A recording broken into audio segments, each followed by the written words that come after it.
கர்த்தருடைய நாமத்தில் எல்லாரையும் வாழ்த்துகிறோம். यीशु के नाम से सबको स्वागत करते हैं।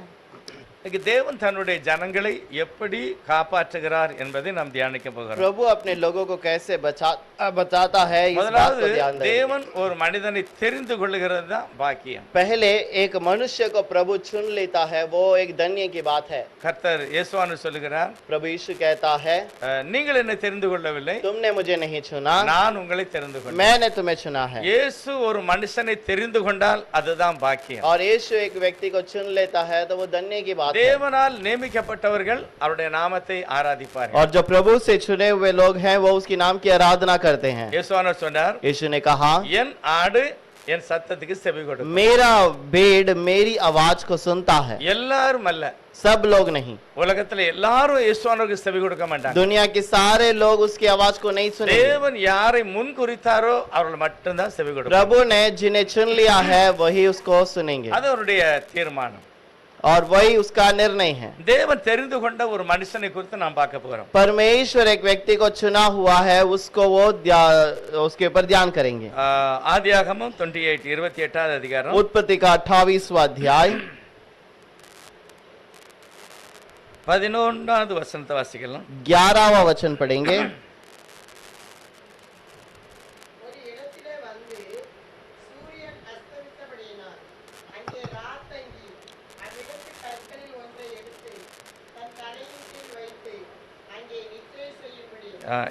हिंदी में पढ़ेगा सिस्टर 10 और 11। याकूब से निकलकर हारान की ओर चला और उसी ने किसी स्थान में पहुंचकर रात वहीं बिताने का विचार किया, क्योंकि सूर्यास्त हो गया था। इसलिए उसने उस स्थान के पत्थर में से एक पत्थर ले अपने तकिया बनाकर रखा और उस स्थान में सो गया।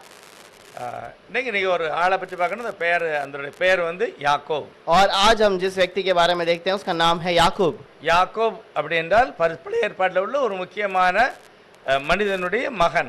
और याकूब जो है पुराने नियम में एक मुख्य व्यक्ति का बेटा है। முக்கியமான நபர் பழைய ஏற்பாட்டில் 3 பேர் இருக்காங்க. और मुख्य व्यक्ति पुराने नियम में 3 लोग हैं। எல்லாருக்கும் தெரிஞ்சிருக்கணும், முக்கியமான ஆளு 3 பேர். और मुख्य लोग पुराने नियम में 3 हैं। अब्राहम, அவனுடைய பையன் ஈசாக்கு, उसका बेटा इसहाक, அவனுடைய பையன் யாக்கோப். उसका बेटा याकूब। இவர்கள் எல்லாம் தேவனால் அழைப்பை பெற்றவர்கள். और इन लोगों ने प्रभु से बुलाहट चुन लिए गए थे, அழைக்கப்பட்டவர்கள். और प्रभु से बुलाए गए थे। இப்ப நம்ம இங்க எல்லாம் இருக்கோம். अब यहाँ पर हम सब बैठे हैं। எப்படி நம்ம எல்லாரும் இங்க வந்திருக்கிறோம்? हम सब कैसे यहाँ पर आए हैं? இந்த பைபிள் சொல்லுகிறது, ये बाइबल कहती है, தேவன் யாரை அழைத்தாரோ அவங்க தான் ஆண்டோட வசனத்தை கேட்பாங்க. और प्रभु ने जिनको चुना है वही लोग उसके वचन को सुनेंगे।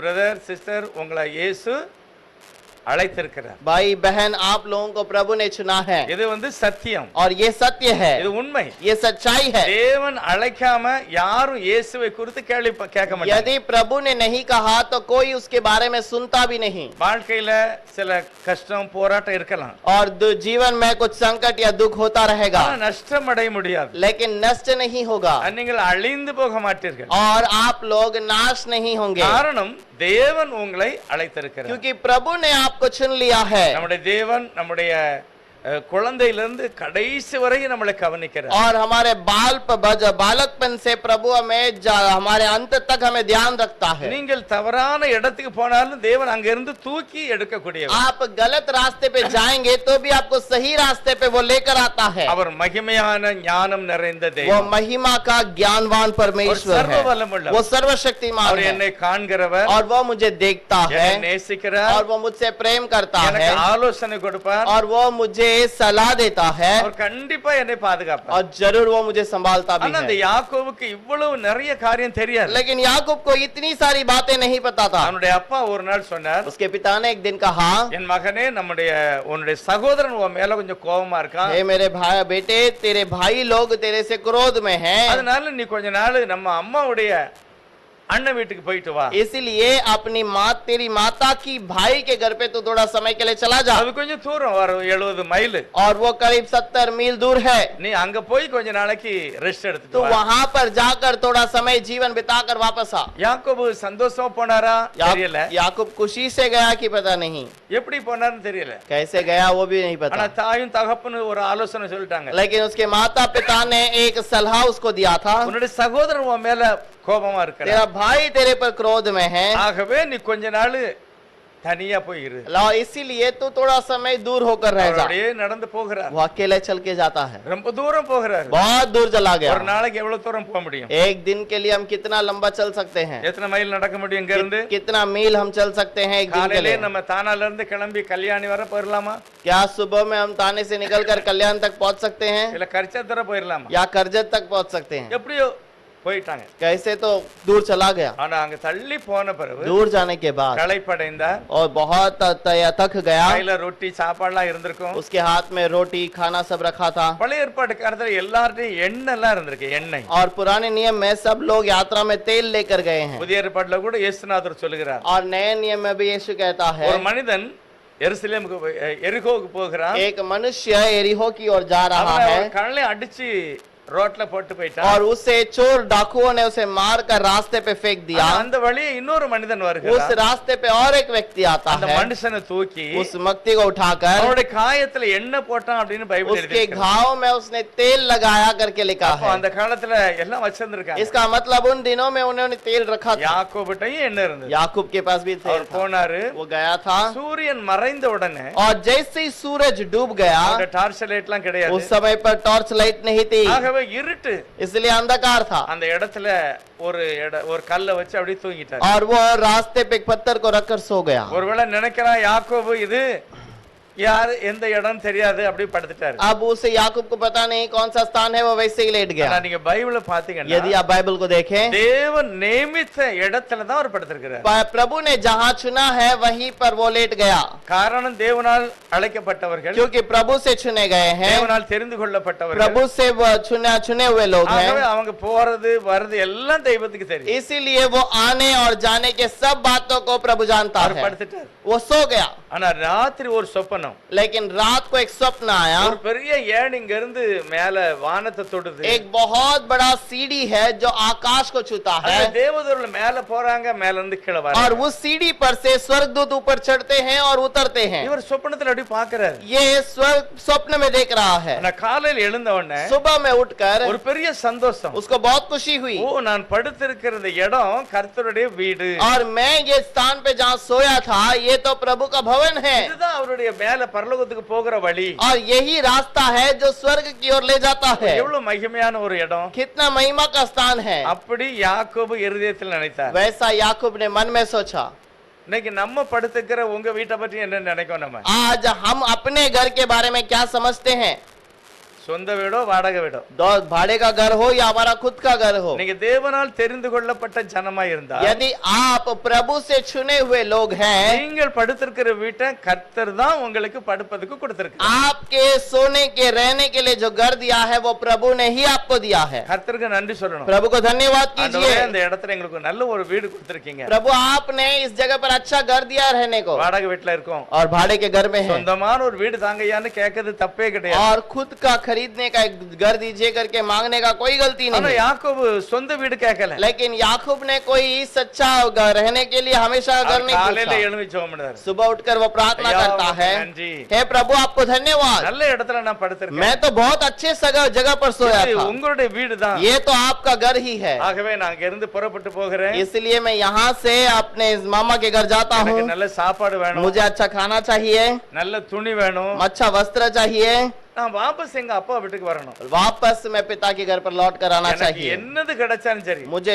जो भी मिलेगा அதுல 10ல 1 நான் கர்த்தருக்காக கொடுப்பேன். उसमें 10 में का 1 भाग मैं प्रभु को दे दूंगा। அப்படி ஒரு மனத் அப்படியே ஒரு உடன்படிக்கை செய்து அவர் போகிறார். वैसा एक मन्नत मांगकर वहां से आगे बढ़ा கர்த்தர் உண்மையிலே அவருக்கு உதவி செய்தார். और जरूर प्रभु ने उसे आशीष की। कम से कम 70 மைல் போறார். करीब 70 मील पहुंच गया। எவ்வளவு நாள் போனாருன்னு தெரியல. कितना दिन पर चला पता नहीं। சரியா அவங்க மாமா வீட்டுக்கு போயிட்டாங்க. सीधे अपने मामा के घर पर पहुंच மாமா गया। வீட்ல கொஞ்ச நாள் வேலை பார்த்தாங்க. मामा के घर पर थोड़ा समय काम किया। மாமா உடனே சொல்றாரு, मामा कहता है மருமகனே உனக்கு ஒண்ணு சம்பளம் ஒண்ணு நான் பேசல. दामाद तेरा कोई दाम कितना रुपए में तू काम करेगा, मैं पगार नहीं நீ पूछा। நல்ல வேலை பார்க்க. तू तो काम अच्छा करता है, ஏதாவது நான் உனக்கு கொடுக்கணும். मैं तुझे कुछ देना चाहता हूँ। அப்படி ரெண்டு பேரும் ஒப்பந்தம் பண்ணி பேசி வேலை பார்க்காங்க. और वैसे दोनों बातचीत करके वहां पर वो काम करता है। कम से कम ரொம்ப நாள் வேலை பார்க்க. 16-18 வருஷம் வேலை பார்க்க. करीब 17-18 साल उसने काम किया। அப்படி நல்ல வசதி. अच्छा सा उसको पैसे सब आ गया। மேரேஜ் எல்லாம் ஆயிட்டு. वहीं पर उसकी शादी हो गई, பிள்ளை எல்லாம் பிறந்துட்டு. उसके बच्चे भी जन्म लिए। திடீர்னு ஒரு நாள் கர்த்தர் அந்த மனுஷனோட பேசுகிறார். अचानक प्रभु उस मनुष्य से एक दिन बातें करता है। 31வது அதிகாரம் 31वां अध्याय, ஆதியாகமம் 31வது அதிகாரத்துல उत्पत्ति का 31वां अध्याय। கர்த்தர் ஒரு தேவ தூதனை போலவே இறங்கி வருகிறார். परमेश्वर एक स्वर्गदूत के समान उतर कर आता है। 13வது वचனம், 13वां वचन। मैं उस बेतेल का परमेश्वर हूँ जहाँ तूने एक खम्भे पर तेल डाल दिया था और मेरी मन्नत मानी थी। अब चल इस देश से निकलकर अपनी जन्मभूमि को लौट जा। இந்த தேவ தூதன் மாறி கர்த்தர் இறங்குதார். இயேசுநாதர் இறங்குதார். अब स्वर्गदूत के समान प्रभु वहां पर उसके सामने उतरता है। பழைய ஏற்பாட்டுல நம்முடைய தேவன் பரிசுத்த ஆவியாக இருக்கிறார். और पुराने नियम में हमारा परमेश्वर एक पवित्र आत्मा ஆனா है, மனுஷனோட பேசுவதற்கு தூதன் போல வருகிறார். लेकिन मनुष्य से बातें करने के समय पर वो एक स्वर्गदूत के समान उतरता है। சொப்பனத்திலேயும் தூதன மாதிரிதான். और स्वप्न में भी वो स्वर्गदूत के समान, ஆம்னே சாம்னே வரும்போதும் தூதன் மாதிரிதான். जब आमने सामने आता है तो भी वो स्वर्गदूत के समान அவர் है। अनेक முறை அற்புதமாக மனிதனோடு பேசினார். बहुत सारे समय पर वो अद्भुत रीति से बातें करता யாக்கோபிட்ட है। பேசுகிறார். याकूब से बोलता है, உனக்கு மேரேஜ் ஆயிட்டு, याकूब तेरी शादी हो गई, நிறைய பிள்ளைகளா இருக்காங்க, तेरे बहुत बच्चे हो गए, பைசா எல்லாம் கிடைச்சிட்டு, तुझे अच्छा पैसा मिला, நீ எப்படி ஜெபம் பண்ணி அப்படியே உனக்கு கிடைச்சிட்டு. जैसा तूने प्रार्थना किया वैसे ही तुझे मिला இப்ப நீ है। உங்க அப்பா வீட்டுக்கு போ. अब तो अपने पिता के घर लौट जा। இப்போ தேவன் அவனுக்கு ஞாபகப்படுத்துகிறார். अब प्रभु से याद दिलाता है। இன்னைக்கு சொல்ல முடியுமா, நானும் இந்த மாதிரி ஜெபம் பண்ணேன், எனக்கு கர்த்தர் தந்தாரு. और आप कह सकते हैं क्या प्रभु मैंने आपसे प्रार्थना की, आपने मुझे ऐसा दिया है। நாங்கெல்லாம் அப்படி ஜெபம் பண்ணிருக்கோம். हमने ऐसा प्रार्थना किया है। சுபாஷ் நகர்ல இருக்கும்போது जब हम सुभाष नगर में रहते ஆண்டவரே, थे, மாடால ஒரு நல்ல வீடு தாங்க, हे प्रभु म्हाड़ा में अच्छा घर दीजिए, இப்படி நாங்க ஜெபம் பண்ணோம். ऐसा हम प्रार्थना किए। கொஞ்சம் லேட் ஆச்சு, கர்த்தர் கொடுத்தார். थोड़ा समय तो लगा लेकिन प्रभु ने घर दिया। தேவன் உங்களுடைய ஜெபங்களை கவனிக்கிறார், கேட்கிறார், தருவார். प्रभु आपकी प्रार्थना को सुनता है, ध्यान देता है और वो करेगा। பூமியும் அதன் நிறைவும் கர்த்தருடையது. पृथ्वी और उसका तेज सब कुछ प्रभु का है। நீங்கள் தேவனால் தெரிந்து கொள்ளப்பட்டவர்கள். और वो आप प्रभु से चुने हुए लोग हैं। நீங்கள் கேட்கிறதை கர்த்தர் தருவார். आप जो मांगते हैं वो प्रभु आपको देता है। யாக்கோபுக்கு கொடுத்தார். याकूब को उसने दिया। திரும்ப யாக்கோபு தன்னுடைய பிரயாணம் பண்ணி அப்பா வீட்டுக்கு போகவே சொல்லிட்டாரு. और फिर याकूब यात्रा करके अपने पिता के घर लौटा। இப்ப யாக்கோபுக்கு பயமா இருக்கு. अब याकूब को डर लगता है, ஒருவேளை என்னுடைய சகோதரன் என் மேல கோபமா இருப்பாரோ, मेरा भाई क्या अभी भी मेरे ऊपर गुस्से पे रहेगा, எனக்கு ஒரு பாதுகாப்பு இருக்குமா? क्या मेरे लिए कोई सुरक्षा है वहां पर। அப்படி இருக்கும்போதுதான் वैसे रहने के समय पर 32வது அதிகாரத்துல 32वां वचन अध्याय पर முதல் வசனம் சொல்லுகிறது, 32 पहला वचन कहता है, யாக்கோபு பிரயாணமாய் போகும்போது और याकूब ने अपनी मार्ग लिया தேவ தூதர்கள் அவனை और சந்தித்தார்கள். परमेश्वर के दूत उसे आ मिले। இந்த வசனம் என்ன சொல்லுதுன்னா, और यह वचन क्या कहता है, தேவனால் நியமிக்கப்பட்ட ஜனங்களுக்கு और प्रभु से चुने हुए लोग, ஒரு தேவதூதன் உங்களுக்கு சப்போர்ட்டுக்கு இருக்கிறார். प्रभु का स्वर्गदूत आपके सहारा के लिए है। தேவதூதன் உங்களுக்கு சப்போர்ட்டுக்கு இருக்கிறார். परमेश्वर के स्वर्गदूत आपके सहारा के लिए है। எவ்வளவு தூதன் மேல இருக்கான்? कितने स्वर्गदूत होंगे? பைபிள் சொல்றது ஒவ்வொரு மனிதனுக்கும் ஒரு தூதன் இருக்கிறார். बाइबल कहता है हर एक मनुष्य के लिए एक दूत திரும்ப है। கர்த்தர் அந்த மனிதனை ஆசீர்வதித்தார். फिर वो मनुष्य को प्रभु ने आशीष की। பைபிள் சொல்லுகிறது, தேவனுடைய சத்தியம், உண்மை, கிருபை யாக்கோபுக்கு இருந்தது. और प्रभु का सत्य, प्रभु का अनुग्रह याकूब के ऊपर था। அதனால யாக்கோபு மிகவும் சந்தோஷம் போறார். इसलिए याकूब बहुत खुशी से गया। அவர் பிரயாணத்துல திரும்ப ஒரு நாள் ராத்திரி வருகிறது. वो यात्रा में फिर से एक दिन आता है அவர் ஒரு நாள் ஜெபம் பண்ணுகிறார். और वो प्रार्थना करता है, ஆண்டவரே நீர் என்னை हे ஆசீர்வதிக்கணும். प्रभु आप मुझे आशीष कीजिए। அப்படியே அழுது ஜெபம் பண்ணுகிறார். वो रो कर प्रार्थना करता கண்ணீர் விட்டு है, ஜெபம் பண்ணுகிறார். आंसू के साथ प्रार्थना करता என்னதான் है। ஆசீர்வாதம் வேணும்? क्या आशीष चाहिए? நல்ல மனைவி இருக்கு, अच्छी पत्नी है, நல்ல பிள்ளைகள் இருக்காங்க, अच्छे बच्चे हैं, நிறைய ஆடு மாடு ஒட்டகம் நிறைய இருக்கு, बहुत सारा भेड़ बकरियां ऊंट गधे सब है। அவருடைய சொத்து சுபாஷ் நகர்ல வைக்க முடியாது அவ்வளவு பெரிய திரளான ஆஸ்தி. और उसके पास इतने जो भेड़ बकरियां थी कि सुभाष नगर पे नहीं रख सकते, उतने अधिक है। அவ்வளவு திரளானது. उतना अधिक रहने के बाद ஆனா இப்போ கர்த்தரோட சொல்றாரு, अब वो प्रभु से कहता है, ஆசீர்வதிக்கணும். हे प्रभु मुझे आशीष कर। என்னதான் ஆசீர்வதிக்கணும்? क्या आशीष करना है? ஆசீர்வாதத்துல உயர்ந்தது என்னது? आशीष में सबसे ऊंचा क्या है? நான் தேவனோடு இருக்கணும், और मैं प्रभु के संग रहना चाहिए, சுகத்தோடு இருக்கணும், चंगाई के साथ रहना है, சமாதானத்தோடு இருக்கணும். समाधान के साथ रहना இதுதான் ஒரு है। பெரிய ஆசீர்வாதம். और यही बहुत बड़ी आशीष இது है, இயேசுநாதர் மட்டும் தர முடியும். केवल यीशु ही ये दे सकता है। நம்ம ஏதோ கயிறு கட்டினால நமக்கு கிடைக்காது, हम कोई हाथ में रस्सी बांधने से नहीं होगा, இல்ல எதையாவது ஒண்ணு எழுதியா வீட்டுல வச்சதுனால या கிடைக்காது. फिर कुछ लिखकर मैं अपने घर पे रखूंगा तो नहीं होगा। தேவனால் தெரிந்து கொள்ளப்பட்ட ஜனத்துக்கு கர்த்தர் கொடுக்கிறார். यदि आप प्रभु की ओर से चुने गए हैं तो आपको आशीष मिलेगी। ஹல்லேலூயா. हालेलुया। நீங்கள் தெரிந்து கொள்ளப்பட்டவர்கள். आप चुने गए लोग हैं, ஆகவேதான் இயேசுவை குறித்து நாம் பேச வந்திருக்கிறோம். और इसी कारण हम यीशु के बारे में बातें करने के लिए आए हैं। யாக்கோபுக்கு இந்த சான்ஸ் இருந்தது. याकूब को ये मौका मिला है, அப்படி இருந்தும் वैसा रहने के யாக்கோபு बाद அந்த காட்டுகள் அழுதார். वो जंगल में याकूब रोने लगा, ஆண்டவரே எனக்கு ஆசீர்வதிக்கணும். हे प्रभु इस जगह पर मुझे आशीष कर। ஒரு எதிரி இருக்கான், और ये एक जो विरोधी है, என் மேல அவன் கோபமா இருக்க वो கூடாது. मेरे पर क्रोध नहीं करना இப்படி चाहिए। அவன் ஜெபம் பண்ணும்போது वो ऐसा प्रार्थना करने के समय பைபிள் पर சொல்லுகிறது, बाइबल कहती है தேவனே ஒரு தூதனாக இறங்கி வருகிறார். परमेश्वर खुद एक स्वर्गदूत बनकर आता இயேசு है, கிறிஸ்து தூதனாக சொர்க்க தூதனாக இறங்கி यीशु வருகிறார். मसीह खुद स्वर्गदूत बनकर आता அவங்க है। கிட்ட போனாரு, वो पास में आके खड़ा हो இவன் गया, உடனே அவருடைய காலை பிடிச்சான். इसने उनके पैर को पकड़ लिया, அவன் இயேசுவானுடைய காலை பிடிச்சான். यीशु के पैर को पकड़ लिया, ஆண்டவர் அவனுடைய தோளை பிடிச்சு தள்ளி விட்டுட்டார். और प्रभु ने उसके कंधे पे हाथ रखकर उसे दूर किया, மறுபடியும் பிடிச்சான் காலை. फिर से उसने उसके पैर को पकड़ ஆண்டவரே என்னை लिया, ஆசீர்வதிக்க हे வேண்டும். प्रभु तू मुझे आशीष कर। அவன் மறுபடியும் ஆண்டவர் தள்ளுதாரு. वो फिर से प्रभु से दूर करता என்னை है, ஆசீர்வதிக்கலாம் நான் விடவே மாட்டேன். अगर तू मुझे आशीष नहीं करेगा तो मैं तुझे छोड़ूंगा ही नहीं। அப்படி அழுதான். वैसा रोने लगा। ஓசியா புஸ்தகத்தில் எழுதி இருக்கிறது, होशे में लिखा है, அவன் அழுது वो रोकर தேவனையும் மனிதனையும் ஜெயித்தான். और परमेश्वर और मनुष्य को जीता। கர்த்தர் அவனுடைய விண்ணப்பத்தை கேட்டார். प्रभु ने उसकी विनती सुन ली, யாக்கோபுடைய அழுது ஜெபம் பண்ணதை और याकूब का रोकर प्रार्थना करना தேவனே இறங்கி வந்து प्रभु खुद उतर कर आता है அவனோடு பேசி और उसके साथ बातें करता அவன்கிட்ட है। கேட்டாரு, அப்பா உன் பேர் என்ன அப்படின்னு கேட்டார். प्रभु ने उससे पूछा, बेटा तेरा नाम क्या है? அவன் சொன்ன, ஆண்டவரே என் பேர் யாக்கோபு. वो कहता है, प्रभु मेरा नाम याकूब है। யாக்கோபு என்றால் மற்றவர்களை தட்டி விடக்கூடியவன். और याकूब का मतलब दूसरों को फंसाने वाला, அப்படி மற்றவர்களுக்கு தப்பு செய்யக்கூடியவன். दूसरों को फंसाने वाला एक व्यक्ति। ஆண்டவர் சொன்னா, நான் உன்னை ஆசீர்வதிக்கணும் அப்படின்னா याकूब को प्रभु ने कहा कि यदि मैं तुझे आशीष करना உன் चाहिए பேரை மாற்ற வேண்டும். तेरा नाम को बदलना पड़ेगा। இனிமேல் உன் பேர் யாக்கோபு அல்ல,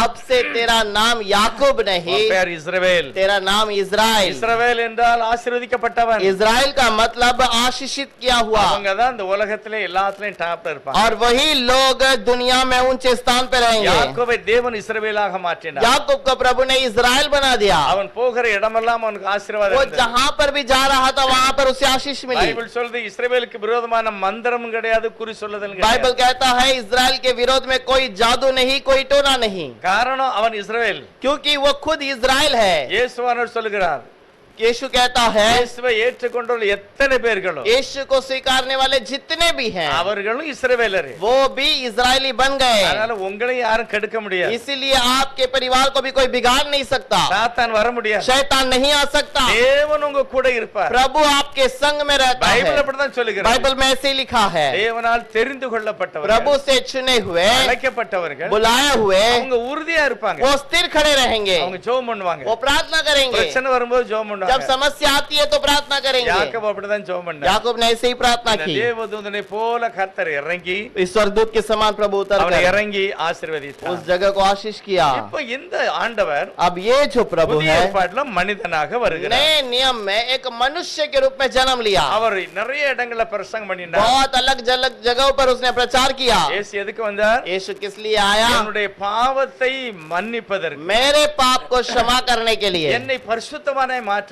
मुझे पवित्र बनाने के लिए। அதுக்கு தான் கல்வாரி குருசிலே அவர் மரித்தார். और इसलिए कलवरी क्रूस पर वो मर गया। அவர் வேதனையோடு துக்கத்தோடு பாரத்தோடு எல்லாருடைய பாவத்தையும் சுமந்து वो கொண்டார். दुख और संकट के साथ में सारे लोगों का पाप को बोझ को उठा लिया। எல்லா சாபமும் இயேசுநாதர் ஏற்றுக்கொண்டார். सारे श्राप को यीशु ने अपने पास ले लिया। அவர் தன்னையே பலியாக ஒப்பு கொடுத்து மரித்தார். उसने अपने आप को क्रूस पर चढ़ाकर अपने आप को घात करने के लिए அந்த दिया। இயேசுவை விசுவாசிக்கும் போது उस यीशु को विश्वास करने के समय சாபம் पर மாற்றி கர்த்தர் ரட்சிப்பை கொடுக்கிறார். श्राप को बदलकर प्रभु आशीष करता है। உயிரோடு இருக்கும்போதே वो जब जीवित था 12 சீஷர்களை தெரிந்து கொண்டார். 12 चेलों ने उसे चुन लिया அவர் சொன்னார், உங்களுடைய பாவங்களுக்காக நான் மரித்தேன், और वो कहता है तुम्हारे पाप के लिए मैं मर गया, திரும்ப உயிரோடு मैं இருக்கிறேன், फिर से जीवित हूँ, நான் உலகத்தின் முடிவரியந்த உங்களோட கூட मैं இருப்பேன், दुनिया के अंत तक तुम्हारे संग रहूंगा, நீங்க போய் என்ன பற்றி சொல்லுங்க. तुम जाकर मेरे बारे में बताओ। உங்களை யாரு விசுவாசிக்கிறானோ நம்புகிறானோ வசனத்தை ஏற்றுக்கொள்கிறானோ அவன் என்னை ஏற்றுக்கொள்கிறான். और जो तुम्हें विश्वास करता है तुम्हारे बातों पे भरोसा करता है वो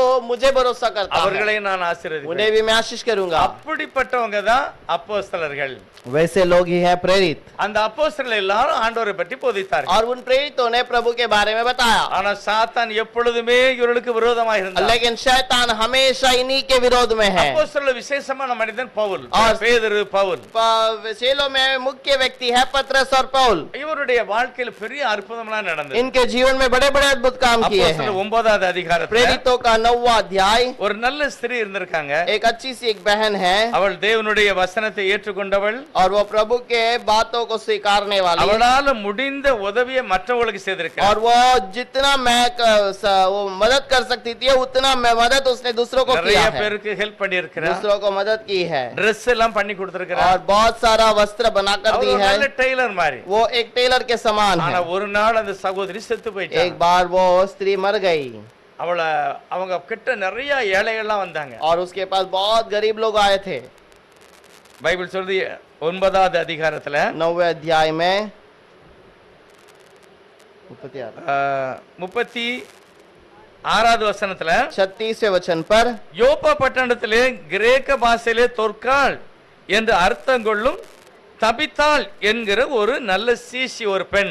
याफा में तबिता अर्थात धोकाल नाम की एक विश्वासिनी रहती थी। அவன் நல்ல கிரியைகளை செய்தா, वो बहुत ही अच्छा काम करती தான है, தர்மம் எல்லாம் பண்ணியிருக்கிறார். और वो दान और अच्छे काम भले काम करती थी। உங்களுக்கு தெரியுமா, இப்படிப்பட்டவங்க தேவனால் ஆசீர்வதிக்கப்படுவார்கள். ऐसे लोग जरूर प्रभु से आशीष पाएंगे। ஒரு நாள் யாரோ சொன்னாங்க, किसी ने कहा कभी तो, ஐயோ, இயேசு கிறிஸ்து கூட இருந்த பீட்டர், பேதுரு और यीशु मसीह के साथ में रहने वाला पतरस, அந்த பக்கத்து ஊர்ல இருக்கிறார், वो तो पास वाले गांव में है, அவரை கூப்பிடுங்க, उसे बुलाओ, இந்த சிட்டிக்காக நம்ம ஜெபம் हम பண்ணலாம். इस बहन के लिए प्रार्थना இந்த செத்து करेंगे, போன ஸ்திரியை பேதுரு எழுப்பிடுவார். और इस मरे हुए बहन को पतरस जिलाएगा। உடனே பேதுரு வந்து ஜெபம் பண்ணுகிறார். पतरस ने आके प्रार्थना की, செத்து போன ஸ்திரீ எழுப்பி விட்டார். मरी हुई स्त्री जी उठी, எல்லாருக்கும் சந்தோஷம். सबको खुशी हुई, எல்லாரும் சொன்னாங்க, இந்த ஸ்திரீ எங்களுக்கு நல்ல Dress எல்லாம் செய்து கொடுத்தா और பிரியா. सब लोगों ने कहा इस बहन ने हमारे लिए अच्छा वस्त्र सिला कर दिया। ஆனால் சாத்தானுக்கு பிடிக்கல.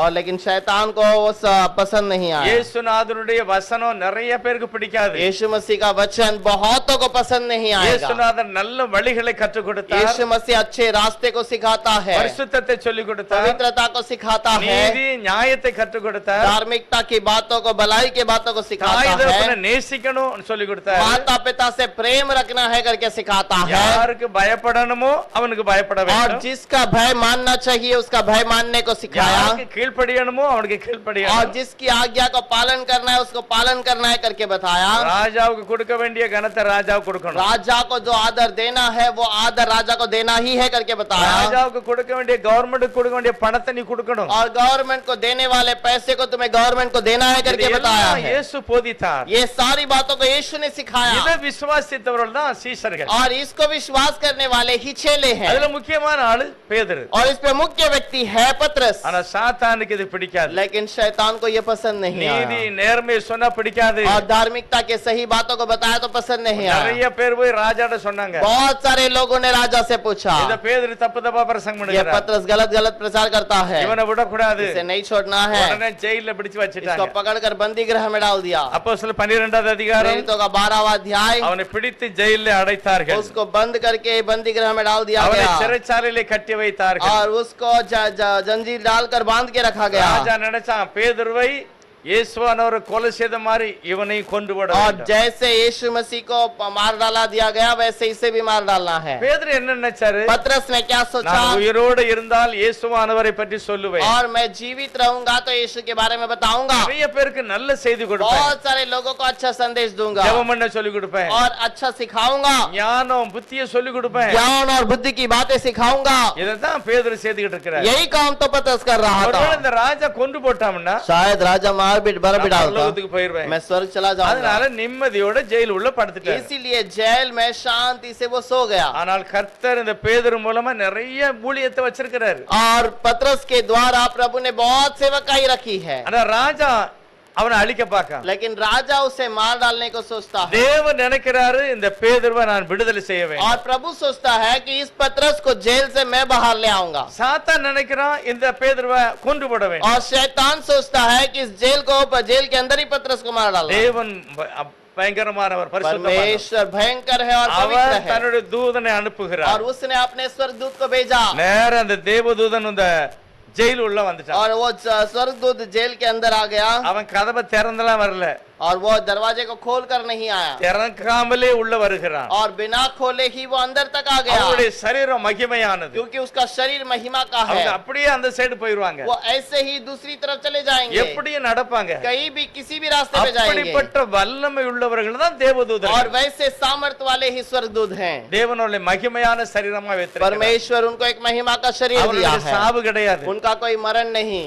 அப்படிப்பட்டவங்க தான் தேவதூதர்கள். वैसे लोग स्वर्गदूत हैं। பைபிள் சொல்லுகிறது, बाइबल कहती है கிறிஸ்தவர்களாகிய உங்களையும் और मसीहा के जो आप लोग ஒரு हैं, நாள் கர்த்தர் அந்த தேவதூதனை போலவே மாற்றி விடுவார். एक दिन प्रभु आपको वो स्वर्गदूत के समान बदल देगा। அது எப்போ மாற்றுதாரு தெரியல, वो कब बदलेगा पता नहीं, அவர் வரும்போது அப்படி மாற்றி लेकिन விடுவார். जब वो प्रभु आएगा उस दिन हम बदल நாம் जाएंगे। எல்லாரும் அந்த மகிமையான ராஜ்யத்துக்கு हम போவோம். सब उस महिमा के राज्य पे जाएंगे। அந்த தேவதூதன் और वो स्वर्गदूत ஜெயில் உள்ள வந்து நின்னான் பாருங்க. जेल के अंदर आकर खड़ा हुआ। எப்படி யாக்கோபை சந்தித்தார் தேவதூதன், जैसे याकूब से जो स्वर्गदूत मुलाकात किया, அப்படிப்பட்ட மகிமையான தூதன் ஜெயில் உள்ள வந்துட்டார். वैसा महिमा का स्वर्गदूत जेल के अंदर आ ஜெயில் गया। உள்ள வந்த உடனே जेल के अंदर आने के ஒரு बाद பெரிய வெளிச்சம், एक बहुत बड़ा उजाला, பெரிய வெளிச்சம். बहुत बड़ा उजाला। வெளிச்சம் இருக்கும்போது இருட்டுக்கு அங்க இடமே இல்ல. उजाला रहने के समय पर वहां पर अंधकार रहेगा ही नहीं। எங்கெல்லாம் வெளிச்சம் இருக்கும்? कहाँ कहाँ उजाला रहेगा? தேவன் பிரகாசிக்கிறவர், और प्रभु प्रकाशमान है, இயேசுதான் பிரகாசிக்கிறவர். यीशु ही प्रकाशमान है। எந்த மனுஷனையும் நல்லவனை மாத்தாங்களோ அவர்தான் கிறிஸ்து. और कोई भी मनुष्य को सही बनाने वाला ही मसीहा है। சிலர் சொல்லுவாங்க குரு, और कुछ लोग कहते हैं गुरु। யாரெல்லாம் குருன்னு சொல்லுவாங்க? किसको गुरु कहते हैं? டீச்சர் வாத்தியார சொல்லுவாங்க குரு. जो शिक्षक है, जो सिखाते हैं, उनको कहा जाता है गुरु। குருன்னா என்ன அர்த்தம்? गुरु क्या करता है? ஞானம் இல்லாதவனுக்கு ஞானத்தை கொடுக்கிறவர், जिसका ज्ञान नहीं है उसको ज्ञान सिखाता है, அவர்தான் குரு. वही गुरु है। அந்த மனுஷனுக்குள்ள இருட்டை நீக்கிட்டு ஞானத்தை போதிக்கிறார் பாருங்க, அவங்க தான் குரு. उस मनुष्य का ज्ञान को निकाल कर उसको सिखाता है, वही गुरु है। ஒரு மனுஷன் இருக்கா, एक मनुष्य है, ஸ்கூல்ல கொண்டு போட்டாச்சு, उसे स्कूल में डाल दिया गया, வாத்தியார் அவனுக்கு நல்லா படிச்சு கொடுத்தாரு, शिक्षक उसे सिखाता है, அவனுக்குள்ள இருந்த இருள் போயிட்டு இப்ப ஞானவானாய் उसके மாறி अंदर का अंधकार बाहर चला गया, अब वो ज्ञानवान बन गया, அவர் படிப்புக்குள்ள குரு. और वो पढ़ाई का गुरु है। ஆனா இயேசு கிறிஸ்து और लेकिन यीशु मसीह நம்ம எல்லாரையும் பரிசுத்தமாக மாற்றுகிற குரு, हम हर एक को पवित्रता में चलाने वाला गुरु है, பயத்தை நீக்குகிற குரு, भय को दूर करने वाला गुरु है, சாத்தானுடைய சகல கிரியிலிருந்து நீக்குகிற குரு, शैतान की सारी चालाकी से बचाने वाला गुरु எல்லா है, தடைகளை நீக்குகிற குரு. सारे रुकावट से संभालने वाला गुरु है। யோவான் 1ல ஏசாப்பா சொல்லுகிறார், யோவாन 1 के अंदर यीशु कहता है, எந்த மனுஷனையும் பிரகாசிப்பிக்கிற குரு. किसी भी मनुष्य को प्रकाशमान करने वाला गुरु। ஒரு சிலருடைய பிள்ளைகள் சிலர் கீழ்ப்படிய மாட்டாங்க कुछ பாருங்க. लोगों के बच्चे जो बच्चे लोग हैं वो उस बात को नहीं मानते हैं। அவங்கள பிரகாசிக்க வைப்பாரா? क्या उनको वो प्रकाशमान बनाएगा? நம்ம பிள்ளைய அவர் பிரகாசிக்க வைப்பாரா? क्या हमारे बच्चों को वो प्रकाशमान बनाएगा? முடியுமா முடியாதா? बनाएगा या नहीं? எப்படி முடியும்? कैसे बना सकता है? தாய் தகப்பன் முழங்கால் போடணும், माता पिता घुटने में रहना ஆண்டவரே चाहिए। என் பிள்ளை கீழ்ப்படிய மாட்டேங்குது, हे प्रभु मेरे बच्चा आज्ञा नहीं मानता, நீர் அவனை பிரகாசிக்க பண்ணணும். आप उसे प्रकाशमान बनाइए। பைபிள் சொல்லுகிறது, बाइबल कहती है எந்த மனுஷனையும் பிரகாசிப்பிக்கிறவர் कोई இயேசு. भी मनुष्य को प्रकाशमान बनाने वाला यीशु அப்ப है। நம்ம பிள்ளைகளையும் அவர் பிரகாசிக்க अब வைப்பார். हमारे बच्चों को भी वो प्रकाशमान बनाएगा। ஆண்டவரே நான் எவ்வளவு பைசா வாங்கினாலும் எங்க வீட்டுக்குள்ள இருக்கவே மாட்டேங்குது. हे प्रभु मैं कितना भी कमाऊं, पैसे कमाऊं, तो मेरे घर पे वो टिकता नहीं। இருளின் அதிகாரம், अंधकार का शक्ति है। ஏசப்பா அதை மாற்றணும். நான் பிரகாசமா இருக்கணும். यीशु मसीह उसे बदलना चाहिए, मैं प्रकाशमान बनना चाहिए। அப்படிப்பட்ட தேவதூதன் ஜெயில் உள்ள வந்துட்டார். वैसा स्वर्गदूत जेल के अंदर आ गया, எல்லாம் வெளிச்சமாய் மாறி सब उजाला हो गया। அவர் தூங்குதார். वो सो रहा है, அவரை தட்டி எழுப்பினார். उसे वहां पर उठाया, பீட்டர் எழுந்திரு அப்படின்னார். पतरस उठ जा। பீட்டர் சங்கிலி வச்சு கட்டி வச்சிருக்கு. पतरस को जंजीर डालकर बांध के रखा அவர் है। எழுந்த உடனே சங்கிலி எல்லாம் தன்னாலே கீழே விழுந்துச்சு. जैसे ही वो उठा, वो जंजीर अपने आप खुल के नीचे गिर गया। உடனே தேவதூதன் சொன்னார், तो स्वर्गदूत ने कहा, உன்னுடைய Dress எடுத்து போடு, तेरा वस्त्र पहन ले, உன்னுடைய செப்பல் போடு, तेरा चप्पल पहन ले, என் பின்னால வா. मेरे साथ आ जा। இவன் பீட்டர் சொப்பன பார்க்க மாதிரியே யோசிக்கிறார். पतरस को ऐसे लगता है कि वो स्वप्न देख रहा ஏன்னா है, கட்டப்பட்ட சங்கிலி எல்லாம் அவுந்துட்டு, और क्योंकि बांधा हुआ जंजीर खुल गया, கால்ல கட்டி இருக்கு, கையில எல்லாம் கெட்டுக்கெல்லாம் விழுந்துட்டு, हाथ में पैर में बांधा गया जंजीर अपने आप खुल गया। ஆச்சரியமா போச்சு. बहुत ही आश्चर्य हुआ, சொப்பன மாதிரி இருக்கு. स्वप्न के समान दिखा। தேவதூதன் சொன்னா, பேதுரு என் பின்னால வா. स्वर्गदूत ने कहा, पतरस मेरे पीछे आ जा। அவர் பின்னாலே வந்துகிட்டு वो இருக்கிறார். पीछे पीछे आ गया, வெளியே போனோன்னு கேட் தன்னாலே திறந்துட்டு, और बाहर जाते ही वो चलते समय अपने आप गेट खुलता जा रहा है, தேவதூதனுக்கு முன்பாக எல்லாம் और திறக்கப்பட்டது. परमेश्वर के दूत के सामने सब कुछ खोला जाता है। பேதுரு கூடயே போறாரு. और प्रभु पतरस को साथ में திடீர்னு जाता है। பேதுரு பார்க்கறாரு, என்னதான் நடக்கு? अचानक पतरस ने देखा क्या हो रहा இது है, உண்மையா சொப்பனமா? क्या ये स्वप्न है कि हकीकत है। அப்படியே மெயின் கேட்டுக்கு வராங்க, பெரிய கேட், அதுவும் தானா திறந்து. और बड़ा गेट के बाहर आ रहा है, वो भी अपने आप खुल गया। இப்ப தேவதூதன் சொன்னா, अब स्वर्गदूत ने कहा, பீட்டர் पीटर நீ எங்க வீட்டுக்கு போ. तू वहां से घर चला जा। தேவதூதன் அப்படியே மேல போயிட்டான். स्वर्गदूत ऊपर चला गया। இப்ப பேட்டருக்கு அப்படியே ஞாபகம் வந்துச்சு. अब पतरस खोल कर देख रहा ஓ, है, என்னைய ஜெயில இருந்து கர்த்தர் என்னை வெளியே கொண்டு வந்துட்டாரு. अच्छा जेल में से प्रभु ने मुझे बाहर लाकर छोड़ दिया। ஸ்தோத்திரம். प्रभु को धन्यवाद हो। அப்படியே ஒரு வீட்டுக்கு போறாரு. वैसे ये घर पर जाता है, ராத்திரி 2 மணி இருக்கும், 3 மணி இருக்கும். करीब रात को 2 या 3 அந்த बजे வீட்டை போய் கட்டுக்கட்டுன்னு वो அடிக்காரு. घर पे खटखटाता है, வீட்டு உள்ள கொஞ்சம் ஸ்திரீகள் எல்லாம் பிரேயர் பண்ணிட்டு और இருக்காங்க. घर के अंदर कुछ स्त्रियां प्रार्थना कर रही இவர் है। அடிக்காரு. ये खटखटाता है, சின்ன பாப்பா வந்து கதவு வழியே பாக்குறா. एक छोटी लड़की आके दरवाजा खोलती है। பீட்டர் வெளியே நிக்கிறாரு. पतरस बाहर खड़ा है, संतोषम। उसको बहुत खुश हुआ। உள்ள என்ன பிரேயர் நடக்கு? अंदर क्या प्रार्थना हो रहा எல்லாரும் है, என்ன பிரேயர் பண்றாங்க? सब लोग क्या प्रार्थना कर रहे हैं। பீட்டர் ஜெயில உள்ள இருக்கிறார். प्रभु पतरस को पकड़ के जेल में डाला है, அவரை கொல்ல போறாங்க. और उसको मारने वाले हैं। ஆண்டவரே காப்பாத்துங்க. हे प्रभु आप उसे बचाइए, ஏசப்பா காப்பாத்துங்க. आप उसे बचाइए यीशु। இப்படிதான் ஜெபம் பண்ணாங்க. ऐसे ही प्रार्थना कर रहे हैं, பீட்டர் கொண்டதுக்கு வாசல்ல விட்டார். लेकिन पतरस तो दरवाजे पे खड़ा है। பைபிள்ல சொல்லுகிறது, बाइबल में लिखा है, ஸ்திரீகள்ட்ட போய் அவ பாப்பா சொன்னா, वो स्त्रियों को पास जाकर उस लड़की ने பேதுரு कहा, வந்திருக்கிறார். पतरस आया है। அவங்க சொன்னாங்க, பேதுரு வந்திருக்க மாட்டாரு, और उन्होंने कहा पतरस तो आया नहीं அவர் होगा, ஜெயில உள்ள இருக்காரு. वो तो जेल में है। அவருக்குன்னு ஒரு தேவதூதன் உண்டு, उसका एक स्वर्गदूत है, அவன் தான் வந்திருப்பான். वो आया होगा। யாருக்கு தேவதூதன் உண்டு? किसके लिए स्वर्गदूत है? பைபிள் சொல்லுது, ரட்சிக்கப்பட்ட எல்லாருக்கும் தேவதூதன் உண்டு. बाइबल कहती है जो भी उद्धार पाए हैं उन हर एक के लिए प्रभु का दूत है। இயேசு விசுவாசித்தாங்களோ அவங்க எல்லாருக்கும் தேவதூதன் உண்டு. जितने लोग प्रभु को विश्वास करते हैं उन हर एक के लिए स्वर्गदूत है। மத்தேயு 18வது அதிகாரம் 10வது வசனத்துல அப்படி எழுதி இருக்கிறது. मत्ती का 18वां अध्याय उसके 10वें वचन में ऐसा लिखा है, இந்த சிறியரில் ஒருவனை அற்பமாய் எண்ணாதே. और इन छोटे में से किसी को भी तुच्छ न जानना। இந்த இயேசுநாதருடைய பிள்ளைகள், ये यीशु के बच्चे हैं, இவர்களுக்கு ஒரு தேவதூதன் உண்டு. और इनका एक स्वर्गदूत है। இந்த தேவதூதர்கள் தினமும் தேவ தரிசனத்தை பார்ப்பார்கள். और ये लोग हमेशा प्रभु का दर्शन करते हैं। என்ன சொல்லுவாங்க போய்? और ये क्या कहते हैं, ஆண்டவரே இந்த தம்பி இப்படி பிரேயர் பண்ணதா, हे प्रभु ये बेटा ऐसा प्रार्थना करता இந்த है, தம்பி இப்படி பிரேயர் பண்ணிட்டு इस இருக்கான். बहन ने ऐसी प्रार्थना की है, இவங்களுக்கு இவங்களுக்கு தேவையா இருக்கு. इनको ये बात की आवश्यकता है। தேவதூதர்கள் தினமும் தேவனை और தரிசிக்கிறார்கள். ये स्वर्गदूत हमेशा प्रभु को जाकर बताते हैं। எபிரேயர் 1வது அதிகாரம் 14வது வசனத்திலே அப்படிதான் இருக்கு. इब्रानियों का 1:14 में भी यही वचन लिखा है, யார் இயேசுவை நம்பினார்களோ जो यीशु को विश्वास करते हैं அவர்களுக்கு ஹெல்ப் பண்ணதுக்கு, और उनको मदद करने के உதவி लिए செய்ததுக்கு और उनको सहारा देने ஒரு के लिए தேவதூதன் உண்டு.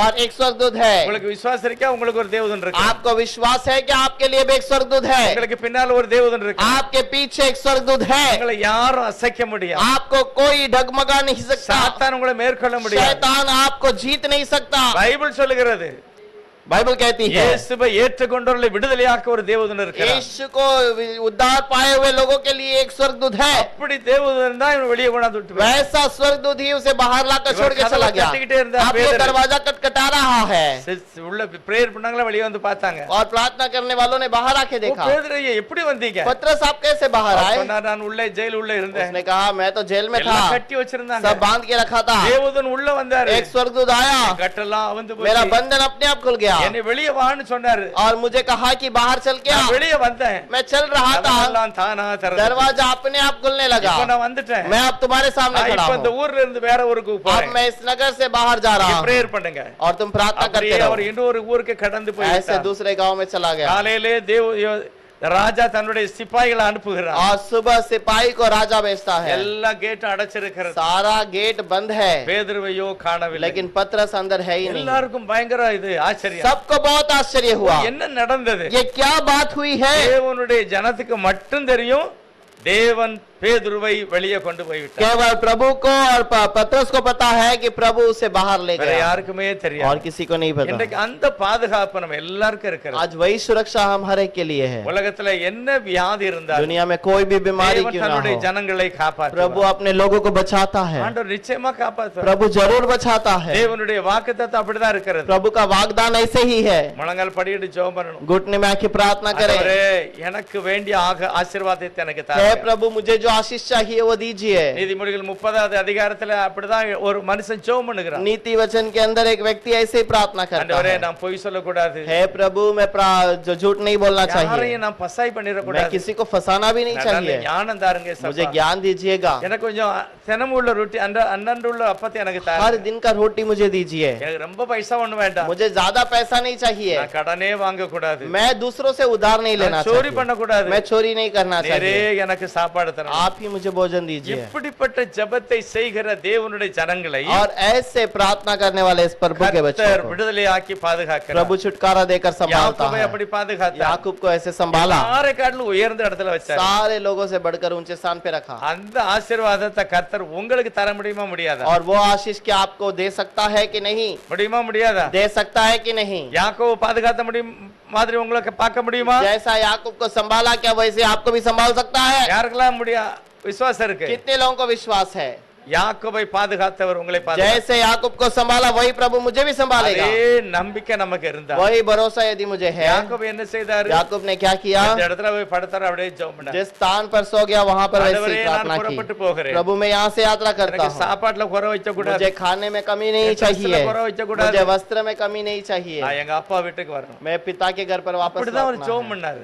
और ऐसे ही प्रार्थना அப்படியே किया, நடந்தது. ऐसा ही हुआ। அந்த ஆசீர்வாதம் நம்ம எல்லாருக்கும் கர்த்தர் தருவார். और वो आशीष वैसे ही हमको मिलता है। விசுவாசத்தை விடக்கூடாது. विश्वास को नहीं நம்முடைய छोड़ो। தேவன் வல்லமையானவர். हमारा प्रभु அவர் सर्वशक्तिमान है, பலமுள்ளவர். वो அவர் सर्वशक्तिमान है। சாத்தானுடைய தலையை நசுக்கி वो இருக்கிறார். शैतान के सर को कुचल दिया है। சாத்தான் உங்களை மேற்கொள்ள முடியாது. शैतान आपको पार नहीं कर सकता। ரோமர் 16வது அதிகாரத்துல रोम- 20வது வசனத்துல பவுல் சொல்லுகிறார், रोम 16वां अध्याय के अंदर 20 में पतरस कहता है, சீக்கிரமாக சாத்தானை உங்க காலுக்கு கீழே போட்டு நசுக்கி போடு. और जल्द ही मैं शैतान को तुम्हारे पैरों के नीचे कुचलाऊंगा। ஆகவே உங்களையும் கர்த்தர் அப்படியே ஆசீர்வதிப்பார். ऐसे ही प्रभु आपको भी आशीष करे। எல்லாரும் விசுவாசத்தோட ஜெபம் हम பண்ணுவோம். सब विश्वास के साथ प्रार्थना எல்லாரும் करेंगे। விசுவாசத்தோட ஜெபம் हम பண்ணுவோம். सब विश्वास के साथ ஆண்டவரே, प्रार्थना யாக்கோபுக்கு करेंगे। நீர் உதவி செய்தீர். प्रभु याकूब को आपने मदद की, பேதுருவுக்கு உதவி செய்தீர். पतरस को मदद किया है, எனக்கும் அந்த உதவி வேணும். मुझे भी वो सहारा मदद நான் இந்த चाहिए। உலகத்துல நிம்மதியோட வாழ வேண்டும். और मैं भी घर पे शांति से रहना ஆண்டவரே, चाहिए। நீர் எனக்கு உதவி செய்யணும். आप मुझे मदद कीजिए। நம்ம கேட்கலாம், और ஆண்டவர் प्रभु से मांगेंगे, ஆண்டவர் இந்த ராத்திரியில நம்முடைய ஜெபங்களை प्रभु கேட்பார். आज की रात में हमारी அவர் प्रार्थना को सुन। அதிசயமானவைகளை वो செய்கிறவர். अद्भुत कार्य करता है। இயேசப்பா, என்னுடைய பிள்ளைகள் எல்லாம் நல்ல நல்ல பிள்ளைகளாக मेरे வளரணும். बच्चे अच्छे बच्चे बने प्रभु, நீர் உதவி செய்யுங்க आप தகப்பனே. मदद என் कीजिएगा। பிள்ளைகளையும் கூட ரட்சிங்க. मेरे बच्चों को उद्धार कर। எல்லாரும் ஜெபம் பண்ணணும். और सब लोग प्रार्थना நம்முடைய என்ன कीजिए। தேவை இருந்தாலும் இந்த ராத்திரி வேளையில இயேசப்பாவை நோக்கி ஜெபம் பண்ணணும். और इस रात के समय में जो भी जरूरत है यीशु से प्रार्थना கர்த்தர் करें। என்னுடைய ஜெபத்தை கவனிக்கிறார். प्रभु हमारी प्रार्थना को सुनता எல்லாரும் है। எல்லாரும் ஜெபம் பண்ணணும். हम सब प्रार्थना करेंगे। கர்த்தர் கேட்பார் உங்களுடைய प्रभु ஜெபத்தை. आपकी प्रार्थना को सुन रहा உங்களுடைய है। சத்தத்தை இன்று கர்த்தர் கவனித்துக் आपकी கொண்டிருக்கிறார். आवाज की ओर प्रभु कान लगा நேரம் रहा है। முழுவதுமாக தேவதூதர்கள் நிச்சயமாக இருக்கிறார்கள். इस जगह पर चारों ओर स्वर्गदूत जरूर खड़े உங்களுடைய हैं। தேவதூதர்கள் உங்க அருகிலே இருக்கிறார்கள். आपके स्वर्गदूत आपके निकट पे हैं। இயேசு கிறிஸ்துவினுடைய பிரசன்னம் மத்தியில இருக்கிறது. यीशु का प्रशंसा हमारी चारों ओर நான் है। ஜெயிக்கிற ஜெபத்தை கர்த்தர் கேட்கிறார். मेरी प्रार्थना को प्रभु सुनता है। அவர் வந்து நிற்பார். वो आकर खड़ा அந்த रहेगा, இடத்துல ஒரு பெரிய பிரகாசம் இருக்கும். उस जगह पर बड़ा प्रकाशमान அந்த होगा। பயத்தெல்லாம் இயேசு எடுத்து वो போடுவார். भय को यीशु दूर करेगा। சாத்தானுடைய கிரியைகளை அழிக்கும்படி இயேசு வெளிப்பட்டார். शैतान की चालाकी को प्रभु दूर करता है, தேவனால் தெரிந்து கொள்ளப்பட்ட ஜனத்துக்கு प्रभु से चुने हुए लोगों के அப்படிப்பட்ட लिए பெரிய ஆசீர்வாதம். वैसा एक बड़ा आशीष। எல்லாரும் ஜெபம் பண்ணுவோம். सब लोग प्रार्थना करें, கர்த்தர் நம்முடைய ஜெபங்களை கேட்பார். प्रभु हमारी प्रार्थना को எல்லாரும் सुनता எல்லாரும் है। வாய் திறந்து ஜெபம் हम பண்ணலாம். सब मुंह खोलकर प्रार्थना கர்த்தர் करें, நம்முடைய ஜெபங்களை கேட்பார். प्रभु हमारी प्रार्थना को सुनता எல்லாரும் है। எல்லாரும் வாய் திறந்து ஜெபம் हम பண்ணலாம். सब अपने मुंह खोलकर धन्यवाद करें। धन्यवाद यीशु, धन्यवाद प्रार्थना को सुनने वाले, धन्यवाद अद्भुत करने वाले, चमत्कार करने वाले, धन्यवाद यीशु, धन्यवाद यीशु, धन्यवाद धन्यवाद धन्यवाद। अद्भुत किया है, अद्भुत किया, अद्भुत किया, अद्भुत किया प्रभु, धन्यवाद। भरोसा करता हूँ, आशीष कीजिएगा, धन्यवाद।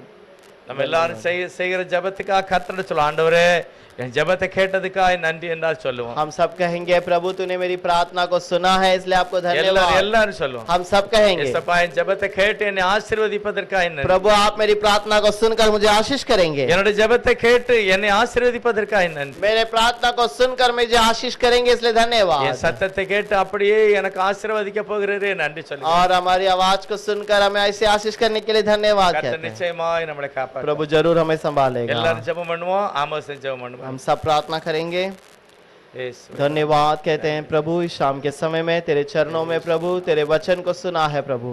तू चुने हुए लोगों को कभी अकेला नहीं छोड़ता है, तू अपने स्वर्गदूतों के द्वारा उन्हें संभालता है, उन्हें प्रभु को कहीं पर ठोकर खाने नहीं देता। और जैसा प्रभु हमने वचन में सुना है, हर दिन की रोटी हमें दे प्रभु, हमें ज्यादा अमीर भी नहीं ज्यादा गरीब भी नहीं, बल्कि हर दिन का हमारा जो जरूरत है वो तू समय पर पूरा करता है, इसलिए धन्यवाद कहते हैं। धन्यवाद कहते हैं प्रभु, यहाँ पर आए हुए हर एक के जीवन में जो जरूरत है आप जानते हैं, हम तो नहीं जानते हैं प्रभु। उनकी मन की बात को आप पहचानते हैं प्रभु, उनकी मन की लालसा को इच्छा को आप पूरा कीजिएगा, आप उनकी जरूरतों को पूरा कीजिएगा प्रभु। जो भी मांग आपके सामने रखा है, जो भी जरूरत उन्होंने आपके सामने रखा है, कोई संकट में पड़े हैं तो प्रभु आप उन्हें संभालिए, उन्हें उठाइए प्रभु, और आप अपने सामर्थ के लिए, आपकी महिमा के लिए, आपके लिए गवाही के लिए उन्हें खड़ा कीजिएगा। ऐसे अद्भुत कार्य आप करेंगे, हम भरोसा करते हैं। यहाँ से हम निकल कर जाने के समय पर हमारे मन में प्रभु तेरे वचन की खुशियां हमें मिलनी चाहिए कि हाँ मैं कभी अकेला नहीं हूँ, मेरा परमेश्वर मेरा संग है और मेरा सहारा स्वर्गदूत मेरा संग हमेशा रहता है, मेरी बातों को प्रभु से पहुंचाता रहता है। और इस भरोसे के साथ में, इस आशीष के साथ में और इस खुशी के साथ में हम यहाँ से निकलने के लिए मदद कीजिएगा। ये छोटी सी दुआ यीशु के नाम से मांगते हैं, आमीन। हे मेरे मन यहोवा को धन्य कहे, जो कुछ मुझ में है उसके पवित्र नाम को धन्य कहे। हे मेरे मन यहोवा को धन्य कहे और उसके किसी उपकार को न भूलना।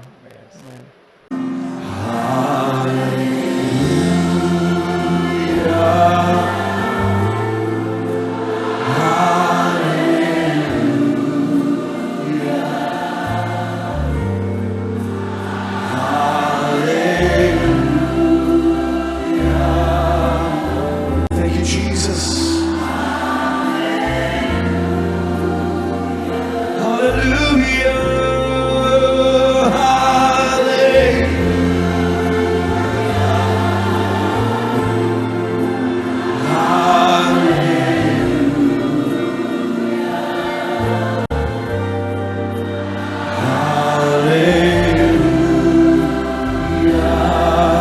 Hallelujah. Come on, let's sing. Thank you, Jesus.